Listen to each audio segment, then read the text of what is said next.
Welcome back to Turnbuckle Time Machine. I am Don. Here's my good buddy Rick. Rick, how's it going, I am bud? his good buddy Rick. Don't interrupt me when I'm saying hi to the folks. That's absolutely rude. So we're going Let's to try start it like again. that now, are we? Let's try it again. Hi guys. Nice to be here. Okay, Donnie, proceed. Yeah, you know what? Keep it. You won't be here long. Please, All me right. don't tease me. All right, here we go.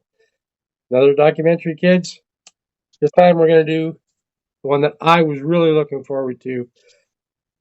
Person a lot of people don't know that much about is Harley Race. So let's get started on the little opening here. Harley Race was not built for the modern wrestling world. He was built to break it. His 8 world titles, his savage reputation, and a legacy that still terrifies legends today. This is a story about the true king of wrestling, and we're going to cover that right after this. Four shadows in the smoke, 4 fingers in the air. That's the code, style and round. Limousine, riding with the horsemen on the screen. Turnbuckle time machine. Every clip's a backroom dream. From the past to the live stream glow. We rewind and we steal the show. Harley Race. If you don't know him, you're going to know him by the end of today. Oh yeah. Actually, first of all, he went by 2 nicknames. One was Handsome Harley. Harley Race. Handsome Harley, Yeah. And no. Handsome, definitely not. The other one was the King of Wrestling. This is appropriate. You've had your King, Jerry Lawler. You had your King Booker. Okay, he was funny though. He was good. He was entertaining. But He if was you want to have entertaining. if you want to have the true king, you're going to be talking Harley Race. I just want to emphasize the guys in that era. Oh, you got your Harley Race, you got your Terry Funk, you got your Jack Briscoe. These guys don't look like Dusty Rhodes, who's pretty heavy set. They don't look like much. But these guys were so tough. And if you pissed in their cornflakes, they would knock you out before you even saw it coming. And in fact, I'll explain afterwards, there was a little exchange between Harley Race and Hulk Hogan. And Hulk knew who the boss was. So, that'll be interesting. Oh, yeah. Well, like you said, he was 8-time world heavyweight. So now, Rick, I'm going to pass it over to you, and you can expand. Okay. Like Donnie said, he was 8-time NWA World Heavyweight Champion, a record that stood still until Ric Flair broke it in 1991, and then, as we all know, he went on from there and really destroyed the record. His first title defense, or his first title win, was against Dory Funk Jr. He also defeated to regain the titles. He regained the titles off of people like Dory's brother Terry Funk. Mean. Well, if you watched our podcast on Terry Funk, you'd know what we're talking about, how he was tough. Dusty Rhodes and Ric Flair. And he was one-time U.S. heavyweight champion. Something I thought that was really interesting. He was the first NWA champion to do title unifications with WWE champs like Superstar Billy Graham and Bob Backlund, which I never knew. And that was kind of cool because now that's taboo. Like it would never happen. If NWA was the powerhouse it was back then, WWE and NWA wouldn't let it happen.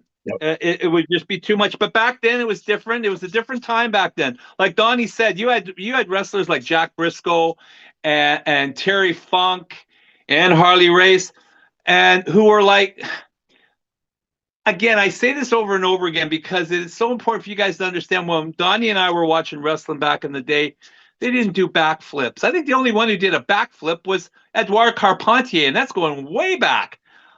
They did have acrobats, but mostly it was just ground and pound. It was just like beating the crap out of each other. You know, throwing a guy against the ropes and flipping him over and having him land on his back. Or like with Ric Flair going onto the top turnbuckle and being thrown off. That was basically the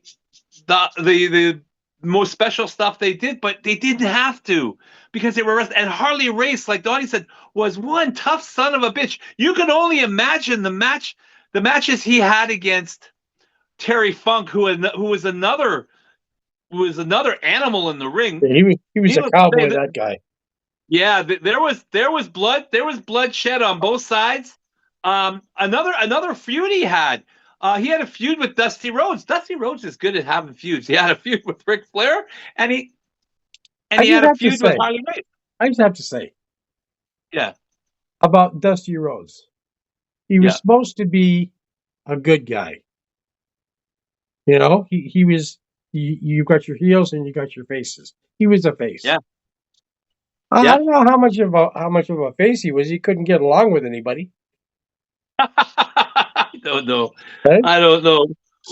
Well, it also helped that Dusty Rhodes was also a booker too, which you make enemies when you're a booker, especially with wrestlers when they don't like how they're being booked. Yes. But that's a story for another day. This is all about Harley Race, one of our favorite wrestlers, and like Donnie said, he was first of all known as Handsome Harley Race, and then he gained the name King of Wrestling at the 1986 King of the Ring.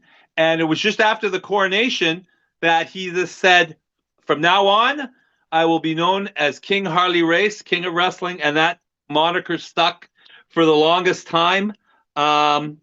He had, back in WrestleMania 3, he had with 93,000 in the Pontiac Silverdome, had a really good match with Junkyard Dog. Yep. They still say that was a banger of a match. Again, and I'm bringing up these guys again, like Ric Flair and Dusty Rhodes and Terry Funk, and I'll bring up Jack Briscoe again. These guys never really had bad matches. No, they never did. They were such technicians. They were tough, but they were also technicians in the ring. They knew how to make a match work. They didn't need a booker to do a storyline because back then, the two wrestlers just went at each other. Dusty and Ric Flair knew each other's. Race and Flair, Race and Rhodes, Race and Funk, all of them knew each other, which made great wrestling. And Donnie and I can tell you, we've seen the matches. Never disappointed. One thing I don't like about WWE this day is a lot of acrobatics and a lot of twists and all this stuff. It's all honestly, I'm asking you a question, Donnie. Do you ever see that many tables wrestlers go through tables back in the day when we were watching guys like Harley Race and Dusty Rhodes? Well, no, but I don't know if they had Slim Jim back then either as a sponsor for these tables. That's true. That's true. So, nothing to snap in. Like they would maybe occasionally grab a chair or a chain or a hammer or something, anything close by. But the way that the things were as opposed to how they are now is that you'd be told who you're going to fight, right? You'd be told how long you're going to fight. So it'll be okay. Harley, you're going to take on Flair today. You're going to fight for 55 minutes, and you're going to win. So then he would talk to Flair. Okay, we're going to fight 55 minutes. This is 5 minutes before the match. Yeah. Right? So let's just keep it going. Keep it going. We'll keep an eye on the clock, and they would talk about how you get pinned. That's it. These guys here nowadays, like everything's mapped out, and you're gonna do a flip here. You're gonna grab a tape. No, horseshit. Anyways. No. Yeah. Well, another interesting fact: Harley Race wrestled. He wrestled. He wrestled. NWA. He was a wrestler, and he wrestled in Toronto. But we're not talking about Toronto. We're talking about the AWA. He Vern Gagne's company, and he was tag team champions with another rough and tumble son of a bitch named Larry the Axe Hennig. Oh, they were all rough and tumble back then. Fuck, all of them. You had to know if you didn't know this, Mr. Perfect, Kurt Hennig, that was his father, Yeah. Larry the Axe Hennig, and he had the axe name for good reason. When he gave you that axe thing against the chest, you felt it. You So heard you it. can just imagine It echoed this through tag the team. arena. Yeah, you can just imagine this tag team, how well they work together. They're almost on the line of the Crusher and Dick the Bruiser. Like you just had two guys. We're gonna have to do something on those two. Yeah, I love we will. those. We will. We will. We will. Good. I'm glad. Anyways, getting back. So yeah, he was in, and he actually. I'm gonna talk about something, and before I get it back to you, because I might not get a chance, and I'll never forgive myself. I'm gonna talk about the territories. I'm gonna go talk ahead. about the territories. And He I'm wrestled gonna in the territories. I'm going to also talk wrestled- about the territories. Yeah, he wrestled in the territories. He wrestled St. Louis, Philadelphia, Georgia, Mid-Atlantic, and even in Japan for All Japan Pro Wrestling. A lot of wrestlers went over to Japan. That was a place to be. Matter of fact, if you go on YouTube and you look for Harley Race, chances are you'll find a match he had, not only against the big names in Japan over there like Giant Baba and Inoki and all them, but he also wrestled. Hulk Hogan wrestled over there at one point. Terry Funk and Terry Funk wrestled over there against Abdullah the Butcher. Everybody went to Japan. Everybody went. And he also wrestled in Puerto Rico. He went over to, although he wasn't too fond of Puerto Rico, he wrestled in Puerto Rico. Basically, he wrestled anywhere he could. This is what I mean about. That's what made the territories good, because you could go to St. Louis and wrestle. And stay there for maybe 1 or 2 months, depending on how long you wanted to stay. And then you could go out to Florida and hang out with Gordon Soley over there and do Florida Championship Wrestling. And then he could go to Japan for a month and wrestle Giant Baba or Andre the Giant. Andre the Giant went over there all the time. He was big over there. No pun intended. He was big over there in Japan.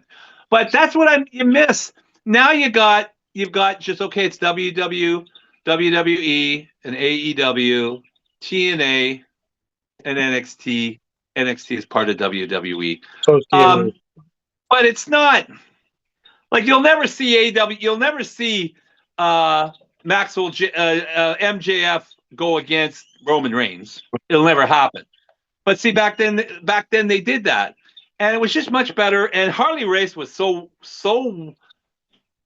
It was built for him. That time of wrestling when they just produced and pumped out bad guys, big guys. And I'm not talking about steroids either.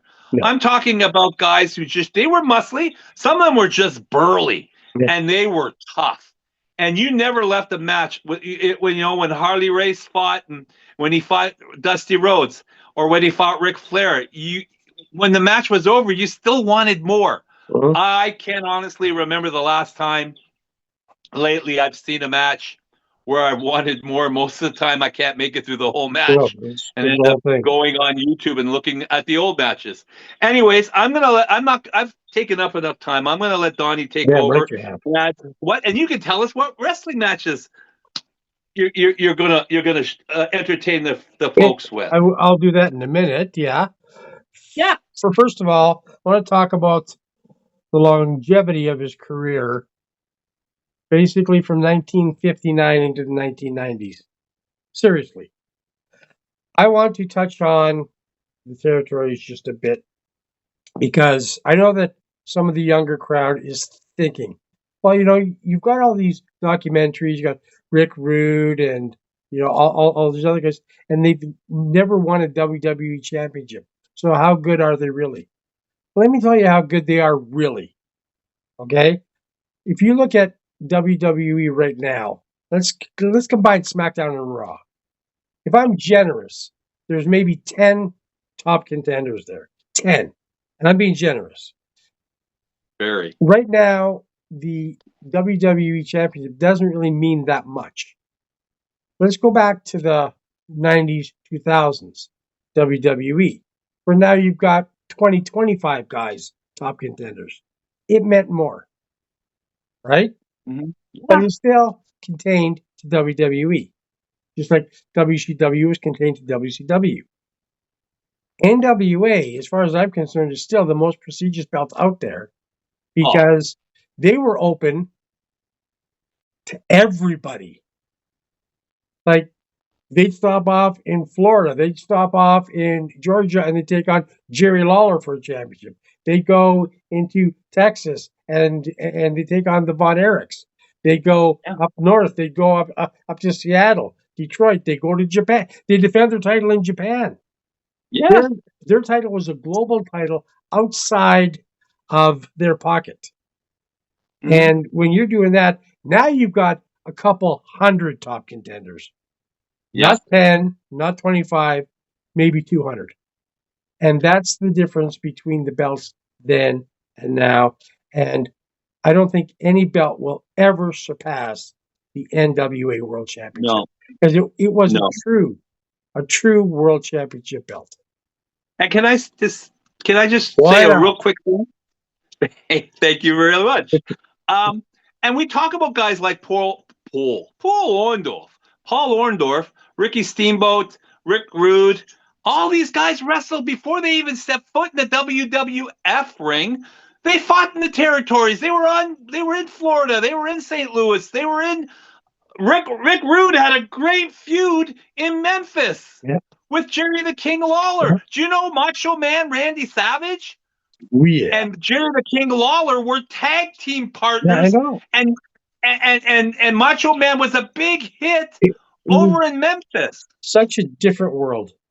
It was, and the thing is, he was still himself, but he was there. He was able to go there. He was able to go, like Donnie said, to St. Louis, to Florida, to Mid-South, to Memphis, to Japan, To and there was Midwest. no restrictions. Everywhere. So yeah, when Donnie said, because these guys, like, Paul Orndorff never won a world title, but you know what the thing was? He could have at any time, because the quality of a wrestler he was. People didn't look at Paul Orndorff or Rick Rude and say, you know what, he's not going to win. Nah, he's Rick. This guy's this. They never had that back then when they were wrestling. No, Because any of those wrestlers could have beat Hulk Hogan or whoever was the champ at any time. And that's the difference. And as we're saying, if Orndorff was handpicked to carry Hogan, what the fuck does that tell you? Yeah, and the Warrior. He fought. No, that was Rick Rude. Rick Rude basically fought, and he friggin' took the Warrior and worked with him. All right. Because the Warrior, as we talked about before, was crap as far as a wrestler goes. Anyways, back to you, Donnie. I just wanted to add that in there. No, that was important to add. You've actually finally contributed to the podcast, so that was good. Good things come to those wait. Patience is a virtue. What can I say? It's been patient, I'll tell you. Okay, I've been able to compile 3 matches. Again, I don't know why a lot of these are not on YouTube, but you know what? I get in there like a dog or like a dog with a bone, like a pit bull on a poodle, and I just keep on digging until I find something that I want. So, what I got for you is I got Harley Race versus Ric Flair for the NWA World title back in 1983 in Charlotte, North Carolina. Who wins? Well, you gotta wait and see. Watch it. Yep. It's a good one. Following that, I've got Harley Race versus that troublemaker Dusty Rhodes. This guy's just pain in the ass. Pain in the ass is all right. For the NWA World Heavyweight title match in Fort Homer, Tampa Bay, 1981. And then finally, I just had to put this one in. Harley Race versus Terry Funk, NWA title match, 1977, July 1st, from the Sam Houston Coliseum. Now, I wanted to see if I could find something with the WrestleMania 3 against, was it 3? Yeah, 3 against Junkyard Dog. There was short clips, so there wasn't enough on there. I also wanted to find Harley Race versus Dory Funk Jr. when Harley Race won the NWA Championship for the first time in 1973. That wasn't there either. So, but I do have 3 solid matches for you. I encourage you, like, we can talk about these guys all we want. It's nothing until you see them. The thing that I want to emphasize without being morbid is a lot of these guys that we're talking about are dead now. Harley's dead. Mhm. Okay? Yeah. Oh, did you talk about he got into the Hall of Fame 2004? No, No. I actually had that down and Yeah. I forgot. So he passed away, I believe, 2019. So you're not going to see these guys again. You're not going to hear them again. You're not going to hear any of those promos again. So the No. best thing to do is I'm making it easy for you. I'm loading these things up. All you got to do is watch them. Yeah. That's it. I do encourage that you do that. So You love them. you got anything else for us, Ricky, before we wrap this thing up? You said about the Hall of Fame induction. I thought I read, and I could be wrong, that him and Dusty Rhodes were inducted the same year. No, this Rhodes was 2007. Dusty Rhodes was 2007. We just covered that. Okay. I thought I read that him and Harley had was on the same year, and that they got inducted by Ric Flair and Arn Anderson, but I could be wrong. Dusty Rhodes was inducted by his 2 boys. That's true. Cody and Dustin. And maybe Harley Race was inducted by Ric Flair and Arn Anderson, but that doesn't make sense. I'll have to go back. Anyways, he's a Hall of Famer, but like I said, who cares? I really wish they would have had an NWA Hall of Fame, because that would have been more legit. Yeah.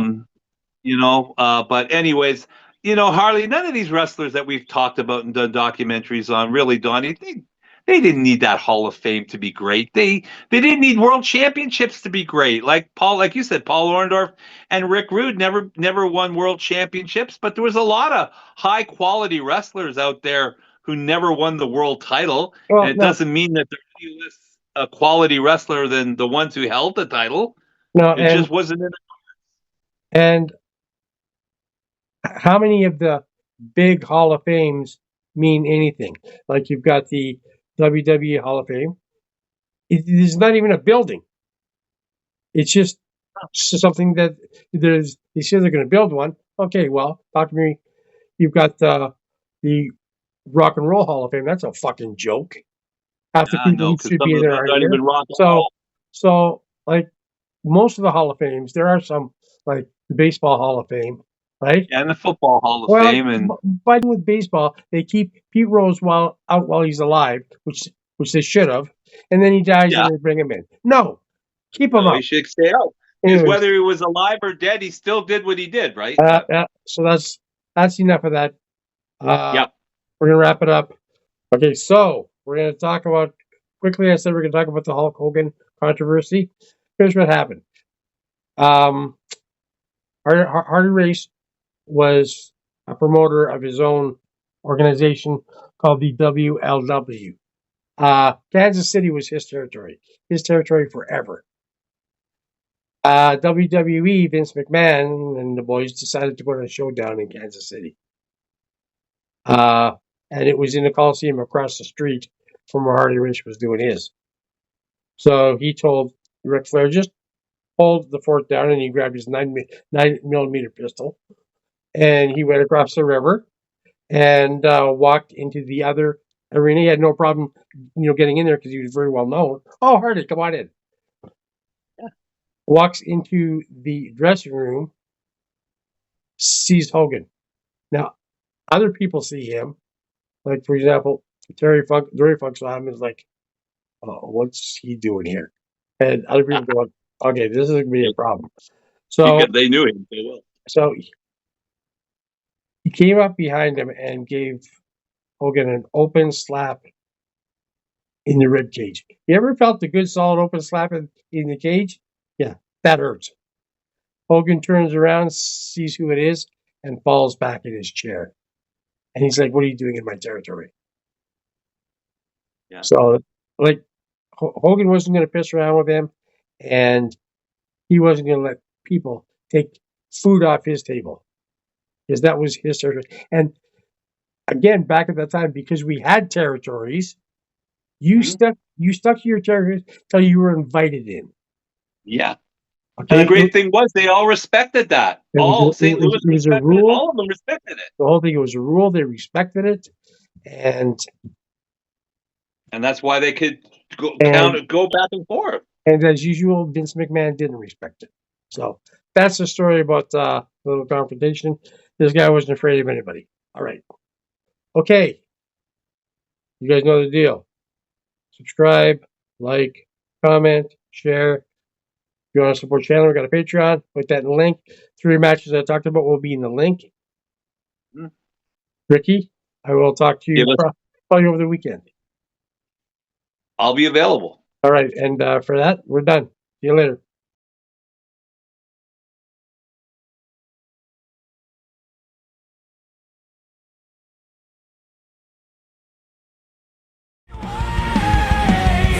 Time machine.